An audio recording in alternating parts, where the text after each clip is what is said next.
müharibə başlayandan sonra biz bu kliniki protokolları artıq hərbiçilərə tətbiq elədik və onlardan gözəl bir nəticə aldıq. O vaxt İdman Akademiyasının laboratoriyasında, İdman Tibbi laboratoriyasında çalışan bütün həmkarlarımız birlikdə 200-ə yaxın biz deməli hərbiçi ilə və qazi ilə məşğul olduq. Biz test etməni onsuz da eləyəcəyik. Bu bizim bir amadan bir missiyasıdır. Milli Antidoping Agentliyi kimi bunu buraxmayacağıq heç vaxt. Alternativ yol verəcəyik ki, elmi əsaslı yol var. Deməli, yaxşı, yüksək nəticələrə gəlmək üçün. Ürəyimdə bir çoxdankı arzu var idi ki, mən it saxlamaq istəyirdim. İt məni gəzdirir, mən iti gəzdirmirəm. Gündə 2 dəfə hərəkətdəyəm. Qonaqlarım mövzusunda çox seçiciyəm. Bu dəfə də gözəl bir insanı tanıdım və hamını tanış eləmək istədim. Azərbaycan Milli Antidoping Agentliyinin icraçı direktoru Təxminə Tağızadə xanım, xoş gəlmisiniz. Çox sağ olun. Sizin haqqda kənarda dostlarıma da çox danışıram. Qarşımda çox güclü bir qadın var doğrudan da. Belə bir obraz var. Bu qadını necə yaratmısınız? Məncə həyat hər insanı formalaşdırır. Birinci təcrübə, ailə təcrübə. Məndə bu liderlik kompetensiyaları, gəlin belə deyək, yaradan mənim əvvəlcədən ailəm olub, anam, atam. Sonra isə uşaqlarım, negotiation skills, danışıqları aparmaq bacarıqları, məsəl üçün, conflict resolution, konfliktdən çıxmaq bacarıqları. Bunu mənim uşaqlarım öyrədib. Bu yaxınlarda oxudum, çox xoşuma gəldi. Belə bir söz deyirlər ki, uşaqlarımız bizim ən böyük müəllimlərimizdir. Bəli. Və onları dinləmək, eşitmək lazımdır həm də. Özümə sual verirəm ki, kim kimə tərbiyə verir? Bəli, Mən uşaqlara yoxsa uşaqlar mənə? Qızım həkimdir, həkimliyi seçib. Oğlum da başqa biri dedi ki, mən həkimliyi istəmirəm, mən səni görməmişəm, mən istəmirəm ki, sənsiz böyümüşəm, həmişə pasiyent dalınca qaçırdın, həmişə səni zəng eləyirdilər, sən evdə tapılmırdın. Mən istəmirəm ki, mənim uşaqlarım məni görməsin. Ona görə o başqa bir sənət seçib. Amma tək sənətdən yox, biz ümumiyyətlə həyatdan danışırıq. Nə bilim, mənə maraqlıdır. Mənə ümumiyyətlə çox maraqlıdır cavanlarla ünsiyyətdə olan. Eyni. Bütün qonaqlara bu sual verirəm. Çünki podkastı açanda da, podkastın adından da göründüyü kimi 30+ həyatdan danışırıq. Bu yaş keçidi ilə bağlı siz nə deyə bilərsiniz? 30-dan sonra nə dəyişir? Məncə, kəmiyyət keyfiyyətə çevrilir. Maraqla yox, kəmiyyət keyfiyyətə deyərkən nəyin kəmiyyəti? İnsanların dostluğunun, informasiyanın kəmiyyəti, insan dəyərləri və ümumiyyətlə dəyərlər baxımdan həyata baxış dəyişir. Artıq təcrübə toplayırsan, artıq nəticə toplayırsan. Peşəkar yanaşsaz, həkimsiz də mən bildiyimə görə. Fiziki baxımdan, sağlamlıq cəhətdən 30 yaşdan sonra nə dəyişir? Məncə 30 yaşına kimi biz o qədər dəyər vermirik sağlamlığa. Elə bilirik ki, cavanlıq həmişə olacaq və həmişə belə gümrah olacaq, enerji dolu olacaq və s. Mən məsəl üçün öz yaşımı hiss etmirəm o qədər. Eyni şey. Təəssüflər olsun. Niyə? Bu yaxşı bir şeydir və mənə elə gəlir ki, ancaq izləyənlər də razılaşır. Son zamanlar heç kim öz yaşını hiss eləmir. Belə bir dövr gəlib, belə bir. Əslində qocalmağın yaşı dövrü uzanıb. Məsəl üçün əvvəllər 50 yaşından sonra sayılırdı ki, insan artıq qocalıb və s. İndi isə elə hesab olunur ki, 50-dən 70-ə, 75-ə kimi hələ insan gümrahdır və 75 yaşı tamam olandan sonra artıq qocalıq sayılır. Ən əsas məqamdır ki, biz fiziki sağlamlığımızı qoruyaq. Biz hərəkətdə olmalıyıq. İdman eləməsək də, heç olmasa gəzməliyik, hərəkətdə olmalıyıq. Mən aktiv cərrahiyyədə işləyəndə, mən orada cərrahiyyədə 18 il yaşamışam və cərrahiyyədən orada həmişə hərəkətdəsən. Ancaq ofis işinə keçəndən sonra günün çox vaxtı mən deməli oturuq vəziyyəti keçirirəm və bu yaxşı deyil. Gün o gün oldu ki, mən gördüm ki, vaxtı alınmırdı, idmanla məşğul olun və s. Əslində mən həmişə hansısa bir idmanla məşğul olurdum. Amma zamana gəldi ki, mən birdən-birə gördüm ki, çəkim də artır, hərəkətliliyi də azalıb və özümü çox yaxşı hiss etmirəm və s. Bundan sonra mənim ürəyimdə bir çoxdankı arzu var idi ki, mən it saxlamaq istəyirdim. O sizi hərəkətə məcbur eləyir, bəli. İt məni gəzdirir, mən iti gəzdirmirəm. Gündə 2 dəfə hərəkətdəyəm və gün ərzində 10 min atdım. Çox sadə vəziyyətdə, özdə bilirsiniz necə rutinə çevrilib. Rutinə çevrilməyib. Mən gözləyirəm ki, nə vaxt gələcək mən iti gəzdirim. Ona görə ki, hərəkətdə oluram, özümü çox yaxşı hiss eləyirəm ondan sonra. Heyvansevərliyin həm də bir faydalı tərəfi budur. İnsanı məcbur edir, aktiv həyat yaşasın. Bilirəm ki, sizin təcrübənizdən belə bir nümunələr var. Sizin haqqında çox bildiyim üçün deyirəm, amma istəyirəm izləyicilərimiz də bilsin və bu suala da bu baxımdan cavab verəsiniz. İnsanın fiziki cəhətdən yoxsa mənəvi cəhətdən həyata qaytarmaq daha çətindir? Məncə mənəvi. Mənəvi ona görə ki, fiziki tərəfdən biz artıq bilirik. Təbabət də bizə imkan verir. Bizim tibbi biliklərimiz də imkan verir ki, biz bilirik ki, hansı limit var. Müharibə vaxtı kiminsə qolu ya ayağı amputasiya edəndən sonra biz bilirik ki, hansısa bir limit gəlir insanın həyatına və o limitlə yaşamağı öyrədə bilərik biz pasiyentləri.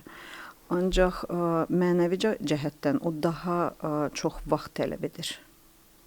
Ona görə ki, vaxt tələb edir, inam tələb edir, həyatı sevmək lazımdır. Bəs həyata qaytardıqlarınızla, yəni mənəvi baxımdan deyirəm, dostluğunuz, ünsiyyətiniz davam edir sonradan? Mən deməzdim ki, mən kimisə həyata qaytarmışam. O çox ambisiyoz bir səslənər. Amma mən bilirəm, eşitdiklərimə görə deyirəm. Müharibə dövründə, bizim Vətən müharibəsi dövründə hərbiçilərlə də çox ünsiyyətdə olmusunuz. Hansı ki, o müharibənin qanlı, qadalı dövrlərini görüblər, yaşayıblar. Bu haqda, bu təcrübədə nə deyə bilərsiniz? Əslində ağır bir təcrübə idi və bu birinci müharibə deyildi mənim həyatımda. Artıq 3-cü müharibə idi, hansında ki, mən həkim kimi iştirak etdim. Ağır bir təcrübə idi. O vaxtı mən antidopinq deməli agentliyə gəlməkdən əvvəl mən 8 il İdman Akademiyasında prorektor vəzifəsində çalışmışdım və biz orada bir neçə yeni ixtisas açmışdıq. O cümlədən həkimlər üçün 2 illik idman tibbi və reabilitasiya üzrə magistratura. Bu proqramı Böyük Britaniyanın UCL Universiteti ilə birlikdə qurmuşduq. Nəyə görə deyirəm? Ona görə ki, bu proqram çərçivəsində biz kliniki protokollar əldə etmişdik. UCL-dan University College Londondan, hansı ki İngiltərədə 3-cü yerdədir, Oxford Cambridge-dən sonra və dünyada 7-ci yerdədir. Artıq 2024-cü ildə Harvarddan sonra 2-ci yerə çıxdı idman təbiabəti üzrə. Və biz UCL-in professorlarla birlikdə elit idmançılar üçün, onların reabilitasiyası üçün yeni kliniki protokollar tərtib etmişdik və müharibə başlayandan sonra biz bu kliniki protokolları artıq bizim hərbiçilərə tətbiq elədik və onlardan gözəl bir nəticə aldıq. Bizdə ağır xəstələr də var idi, hansı ki, bel sütunundan ağır zədə almışdılar, hansı ki, qollarını, ayaqlarını itirmişdilər və s. Onlarla biz çox çalışdıq və yaxşı bir nəticəyə gəldik. Onlardan ikisi ilə ünsiyyətim olub, ona görə deyirəm. Bu, deyəsən, biri Poladdır, bizim qazimiz. Xeyr, Poladı biz reabilitasiya eləməmişdik. Poladla biz sonra deməli tanış olduq, amma Nizami müəllim. Nizami müəllim Əliyev və onun kimi deməli bizim polkovnik leytenant əfsanəvi taborun komandiri. O bir cürə ünsiyyət idi. O da sizdən çox danışıb. Ona görə deyirəm ki, mən bu informasiyaları elə belə vermirəm. Biz çox faydalandıq onunla ünsiyyətdə. Çox möhkəm bir, ruhum möhkəm bir adamdır. O da çox böyük bir itki yaşadı bu müharibədə. Bilirsiniz, ona baxmayaraq hamıya dəstək olurdu, hamıya kömək eləyirdi ki, bu psixoloji, bilirsiniz, o posttravmatik stres sindromu yaşayan insanlar çox ağır o sindromdan çıxırlar. Və o böyük bir dəstək oldu. Halbuki özünün yarası o qədər ağır idi. Nadir insanlar inanırdı ki, o ayağa durar. Bəli, amma bizlə qalaya qədər çıxdı, orada da iradəsini göstərdi ki, yəni lazım gələrsə yenə də eyni əsgər ruhu, komandir ruhu var, onda hələ də qalıbdı. Bəli. Onun bərpasında sizin rolunuzla bərabər biraz da o vətən sevgisi, əsgər ruhu da var. Bilirsiniz, mən deməzdim ki, tək mənim rolum orada oldu. O komanda işi idi. O vaxt İdman Akademiyasının laboratoriyasında, İdman Tibbi laboratoriyasında çalışan bütün həmkarlarımız birlikdə 200-ə yaxın biz deməli hərbiçi ilə və qazi ilə məşğul olduq.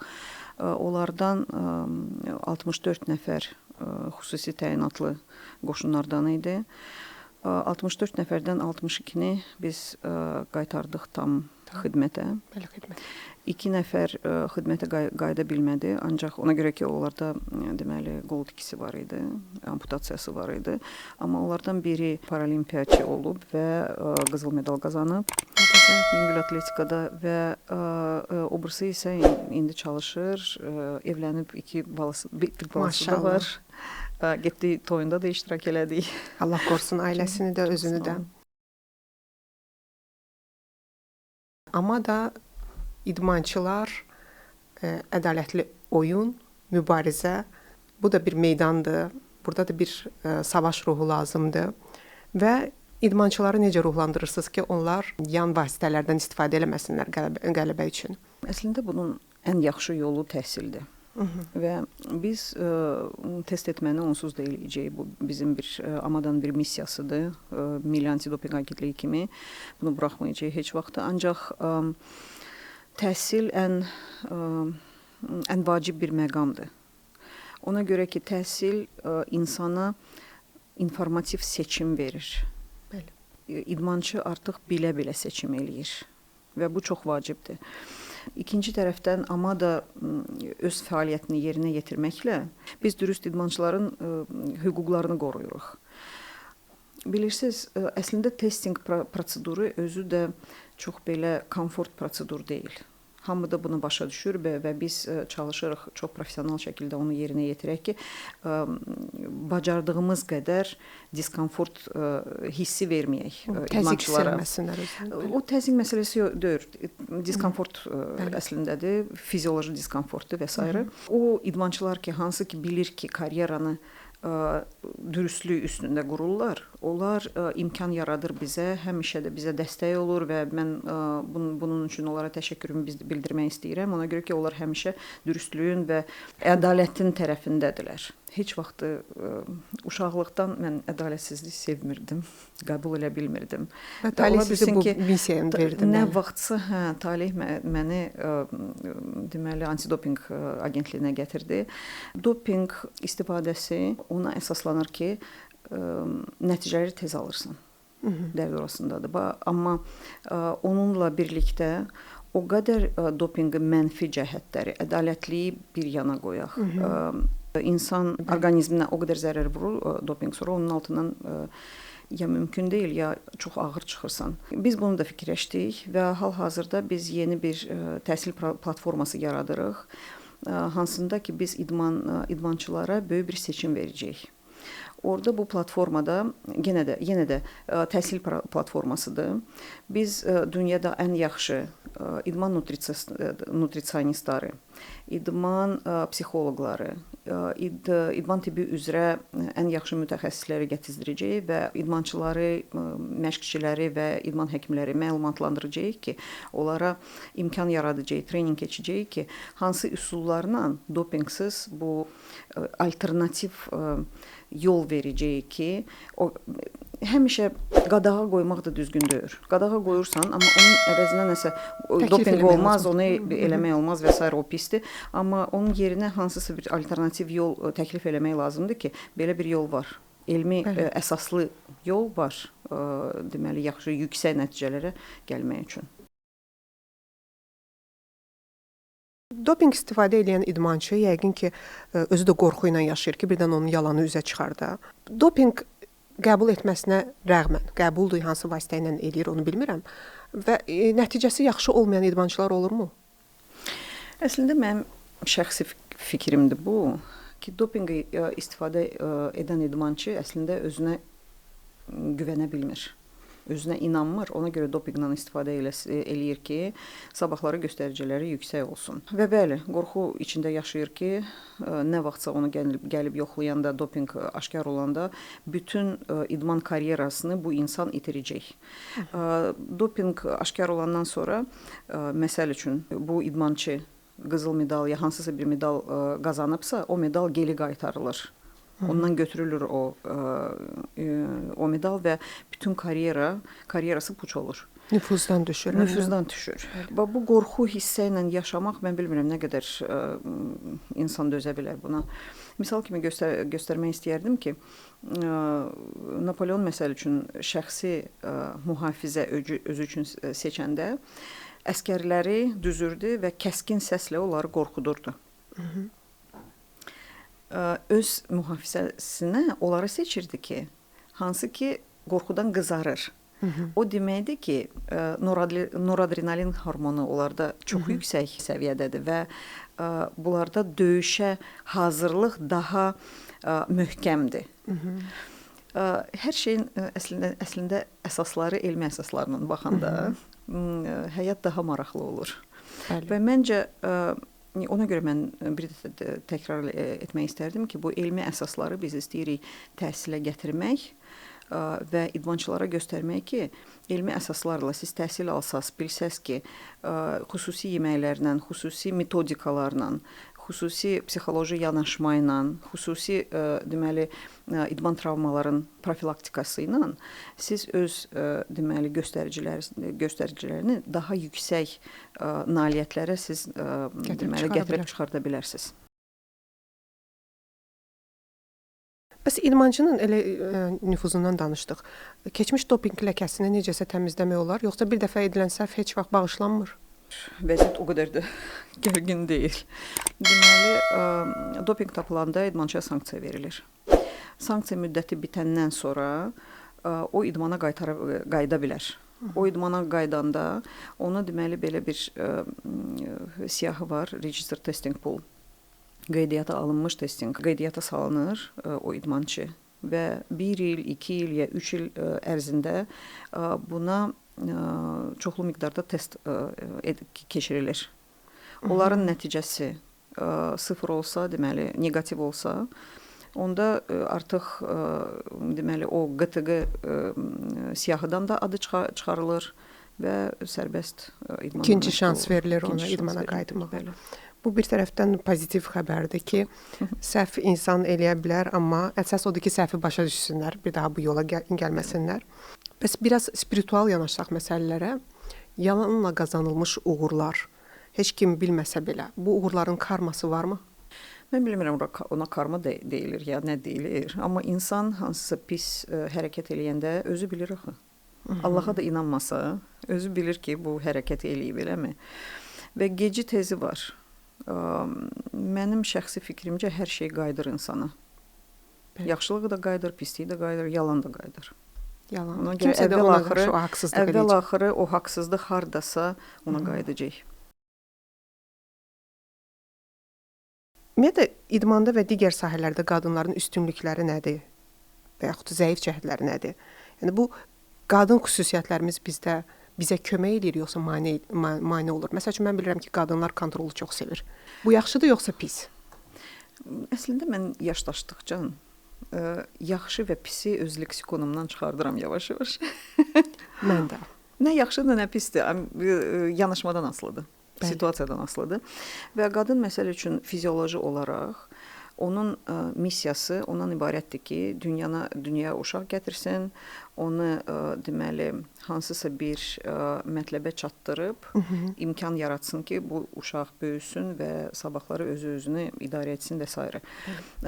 Kişinin fizioloji funksiyası ondan ibarətdir ki, getsin ova, mamont öldürsün, gəlsin öz ailəsinə baxsın, yedizdirsin və s. və s. Ona görə kontrol baxımından bizdə fizioloji olaraq biz kontrol etmək bacarmalıyıq, biz bacarmalıyıq onu. Bilirsiniz, hər şey o təbabətli kimi dozadan asılıdır. Düzdür. Hər şey dozadan asılıdır, həddi keçməməlidir. Qadınları məsəl üçün siyasətdə ya liderlikdə məncə üstün cəhəti ondan ibarətdir ki, biz konflikti həll etməyə çalışırıq, dərinləşdirməyə yox.